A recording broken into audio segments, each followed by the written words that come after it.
Well, we're going to go up to the tower with Bob Varsha for the starting lineup of today's Commonwealth 200. Thank you, Bill. And here's the way they'll line up. Harry Gant speed of 121.218 miles an hour, the new Richmond International Speedway record. He'll start alongside Jeff Bodine, his Winston Cup rival in a Chevrolet. Row 2 will have Bobby Hillen out of Midland, Texas in a Buick, alongside the surprise of qualifying 30-year-old rookie Ron Cooper of Statham, Georgia, with only his second year of asphalt racing. Row 3 will have Sterling Marlin inside in an Oldsmobile alongside Mark Martin with a Ford. Martin won this race a year ago on the old Richmond half mile. Inside row 4 will be Morgan Shepherd in a Buick alongside the similar car of L.D. Ottinger, 50 years old and still going strong. Row 5 is all Oldsmobile. Darrell Jarrett out of Hickory, North Carolina, and Max Prestwood out of Lenoir, North Carolina. Inside row 6 will be the top qualifying Grand National North regular Dale Shaw from Center Conway, New Hampshire, alongside Mike Alexander from Franklin, Tennessee. Row 7 has the youngest driver in the field, Rob Moroso, just 20, alongside the only female driver out there, Patty Moise from Jacksonville, Florida. Row 8 will be Mike Swaim alongside Jack Ingram, the 5-time Grand National Champion. Row 9, Jimmy Spencer, the NASCAR Modified King, along with Steve Grissom. Row 10 will be Bobby Dragon out of Milton, Vermont, another Grand National North driver, and Donnie Link Jr. from Brick, New Jersey. Inside row 11 will be Jimmy Hensley, the 87 Series runner-up, along with Elton Sawyer. Robbie Crouch and Andy Petrie will be on row 12. Row 13, Billy Standridge and Larry Pearson, the 2-time defending series champ. Row 14, Tommy Ellis and Ed Barrier. In row 15, we'll have Tommy Houston and Billy Hicks, both from North Carolina. Row 16 will be Rick Mast and Tommy Sigmund. Row 17, the only V8 in the field, Joe Thurman from Rocky Mount, Virginia, alongside Jamie Albee. Row 18, Joe Bessie and Jeff Spraker, both members of the NASCAR Grand National North Series. And we'll be back for the start of the Grand National Commonwealth 200 right after these important messages. It's Grand National Racing from Richmond, Virginia, coming up. Pulls onto pit road. Harry Gant faces the green flag, and we're racing for the first time at the new 3/4 mile Richmond International Raceway. Gant leads Jeff Bodine down into turn 1. Clean start. Bob Varsha and Johnny Hayes with you topside. Dave Despain is down in the Mac Tools Pit Communications Center, and Bill Hennessy will be getting his road work in the pits today. Harry Gant quickly opening up 1 car length as they turn out of turn 3. Jeff Bodine hot on his heels. The big question, Johnny Hayes, where are you going to pass on this brand new racetrack? Well, I think everyone's going to take it easy early, stay in line, try to just wait and see where the racetrack, how it's going to develop, and if the groove moves up. You can see Harry Gant and Bodine are getting a little bit of breakaway right now from Bobby Hillen Jr. And this is the time when cars sort of have to force their way to try to get to the front. Bodine's making a move on Harry Gant right now. This could be the first pass of the day, and Jeff Bodine will take the position from Harry Gant. Bodine, your leader. Gant in second. Bobby Hillen Jr. third. Ron Cooper fourth. And Morgan Shepherd has moved up from the number 7 starting position to take 5th place. I think an important thing to watch now is if Harry Gant can hold on to Jeff Bodine. That means both cars will be working fairly equal. There's very little passing going on right now. Some of the cars in the back are moving around some slower cars, but right now everybody's sort of staying in line, letting the race happen and say, do we have enough room to start getting aggressive? 200 laps of this beautiful 3/4 mile raceway. As you'll see throughout the day, not every blade of grass is in place, but every seat is here. The racetrack is silky smooth. The drivers say this will one day in the very near future be the showplace of American short track racing. Richmond International Raceway in Richmond, Virginia. You're watching your leader, Jeff Bodine, being chased by Harry Gant, the pole sitter in the race. We're going to take a look at a battle going on a little bit further back. 44 is Sterling Marlin, 97 Morgan Shepherd. Now that is Marlin taking the position back from Shepherd, put Marlin up into 4th position. Morgan Shepherd, 5th and 6th position. Quickly, Marlin pulls up behind the 56 of Ron Cooper, 30 years old, out of Statham, Georgia, and only his 2nd year of asphalt racing. A guy who went out on the dirt tracks a number of years ago, went broke, came back, and he says Larry Pearson, the 2-time defending champion in this series, suggested he go out and get on the Busch Grand National Series. The important thing on that move, Sterling Marlin passed Morgan on the outside. He's now using a little force to jump under the 56 car. They got together, and he's just letting 56 know, don't hold me up. Back up on the point. Here is Jeff Bodine. Harry Gant trying to pass back. Gant, your pole sitter, had the early lead till Bodine passed him. Traffic in front. Gant's going to have to get out of it. Qualifying speeds around 120 miles an hour, lapping right now at about 118 miles an hour is your leader, Jeff Bodine, now living in Julian, North Carolina, after being raised up in Chemung, New York, and cutting his teeth on pavement modified racing. I think you can see Harry Gant stuck right on Jeff Bodine now, made a pass that could have been made. He ran into slow traffic, but I think Harry's letting Jeff know that I'm here. And the closer he gets to him, it's sort of an intimidation move, a move not unlike Dale Earnhardt uses in Winston Cup, just to say, hey, I'm here. A lot of times he'll put pressure on him, try to make Bodine use his tires up, drive it in deeper to try to keep me back. There's a good look at the interval that the two leaders, Jeff Bodine and Harry Gant, have opened up on the rest of the field. Gant going underneath. Looks like he's going to try it on the backstretch here at Richmond. A straight shot, but then they'll dive down into turn number 3. Gant going to hold his ground. Bodine's got to go high, and nobody has done this yet today. Let's see if Bodine can hold him off. No. Harry Gant back to the front as they cross the start-finish stripe. But here comes Bodine right back now as they dive down into turn 1. You can see that the front straightaway is really not straight at all. It's an arcing left-hander. Now we're in 1 and 2 and onto the backstretch again. We're under caution. And we've got a car pulling into the pits.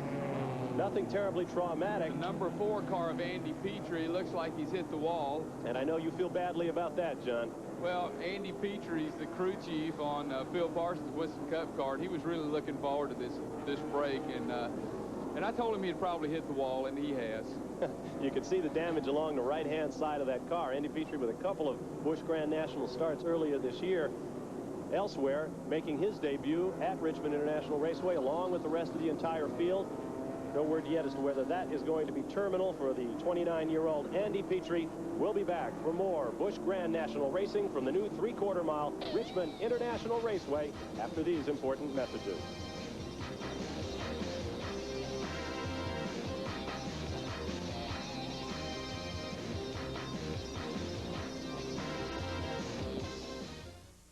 We're at Richmond International Raceway, and we're watching a race of the haves and have-nots in Grand National stock car competition. The haves are the guys who have the right chassis setup, the right handling of their race car to deal with this brand new racetrack. Rightest of all is Harry Gant. He's running away with the thing. Mike Alexander's got a great car and a great set of tires. He's come from 12th to run second. Jimmy Spencer, graduate of the modified ranks, started 17th in the race. He's now third. The kid, Robbie Moroso, 19 years old, started 13th. He's up the ladder to 4th. The guys who were running up front are all having problems. They've all been to the pits. They're all trying to fix their race cars and figure out this new Richmond racetrack. Fascinating race. For more of it, let's go topside to Bob Barr Show. Thank you, Dave. You're watching the 84 of Mike Alexander with Jimmy Spencer right behind him. Good combination of talents there. Alexander, probably the most successful short track racer in the United States in the last 10 years. Behind him, the most successful modified racer in the U.S. I think the important thing is they have caught Harry Gant. And Jimmy Spencer's just as strong as Mike Alexander. He's getting after Mike very strongly, but Harry's car is going away a little bit, and they've closed that big gap down to about 5 or 6 car lengths. So I think Harry's tires are giving up on him, and Alexander and Spencer are just getting stronger and stronger. Well, the question will be when everybody pits to get new rubber on these race cars. There is Gant in number 7, and there is a look at the gap back to the red and white and blue number 84 of Mike Alexander, the blue 34 Jimmy Spencer close behind. One thing that's important to understand, if you change brands of tires, if you want to change from Hoosier to Goodyear, you do have to change 4 tires. You cannot just change 2. And of course, it takes longer to change 4 tires, so that's going to be a key factor. If you see somebody make a 4-tire change, you knew that they're switching probably from Hoosier to Goodyear. Good look down the backstretch there. You see just how wide this new 3/4 mile Richmond racetrack is. And there, 84, Mike Alexander goes underneath. Jimmy Spencer has to make a decision. Who's he going to follow? He's going to sit back and watch this battle now. And there goes Alexander through into first place. Harry Gant drops down into second and blocks Spencer. Now Gant slides up high. Spencer going to try? No. Make your order. Mike Alexander, Harry Gant, Jimmy Spencer, Larry Pearson in 4th. A great run for him after starting back in 26th place. Now 4th on the racetrack. But the action is right here at the point. 84, Mike Alexander from Franklin, Tennessee. Darrell Waltrip's hometown, doing his best to open up that lead over Harry Gant and Jimmy Spencer. Spencer quickly up on the bumper of Harry Gant. If he's going to stay with Alexander, Jimmy Spencer in the blue car is going to have to make his move as they enter turn 3. Down low on the racetrack goes Spencer, and he quickly jumps into second place. Well, I think you'll notice the intelligence of Harry again in a situation like that. Instead of forcing it or holding him up, he knows he has a tire problem or going away. He's going to let the two of them go, and he again can drive his race and hope for a caution to get those tires changed, or at least take care of the car till he can get straightened out. Beginning to see some bustle of activity in the Gant pit. He's already dropped from first to third, and there may be a pit stop in the very near future for Harry. Meanwhile, the battle for first place goes on between the red and white 84 of Mike Alexander and the blue and yellow 34 of Jimmy Spencer. I'm really impressed with the job Jimmy Spencer's doing.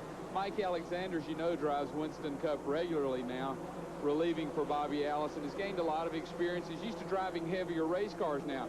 He comes back to a lighter race car, it feels like a baby carriage.